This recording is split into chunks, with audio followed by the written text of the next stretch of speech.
Steve, welcome to Edinburgh. Thank you. From Yorkshire. We hear about renewables and the word is used quite a lot. What is renewables?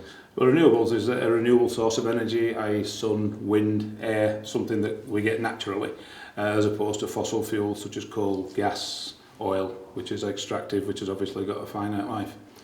Is the industry moving on in terms of renewables? Are we getting to where we need to be? We are getting there, but slower than we should. We've got quite a number of barriers to us getting there, but we are making substantial progress. So what do we need to do to be reaching the targets that have been set, in your opinion?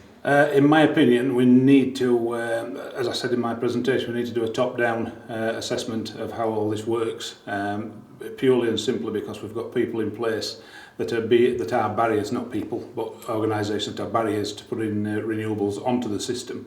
In that we can't get the paperwork done quickly enough, etc., etc. Now, I know that's all down to financials, employing people, etc., but they've got to do more.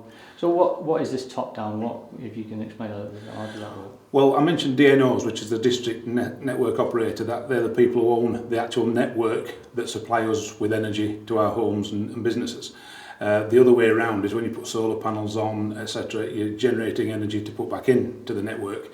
Now, these people have to make sure that the network has the capacity, and we're having a major problem with only some, well, one particular one I'm not going to mention, DNO, in that they're not coming back quick enough. As I said, I don't mean that from a commercial point of view. It's just that we've now sort of almost 3 months into a couple of quite large schemes going live. We've got all the planning permissions, everything's in place. We just haven't got the DNO to give us permission to put the energy onto the network. And obviously that is going to be a big barrier to us. You mentioned barriers, that's just one barrier. I know there's a few barriers to widespread implementation. You also touched on the fact that it's political as well.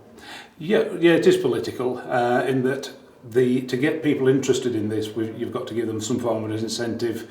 The RHI, the Renewable Heat Incentive, the feed-in tariff, FIT tariff. These are obviously government-funded initiatives to encourage people to go to renewables, to put renewables on the roofs or on the buildings, etc., or in their fields, for example. But the challenge that we have is that when a new government comes in, they're going to want to get money from somewhere. Hopefully, they're not going to take it away from these initiatives because we've only just got this initiative rolling. So the conclusion for you is it's going in the right direction, but not as quickly as it should be? It's going in the right direction, not as quickly as it should be, and when you consider that the FIT tariff 3-4 years ago was 48 pence a unit, it's now down to 11.8. So what was opened the industry up massively has now throttled back because the incentives aren't there. Thanks for your time. Thank you.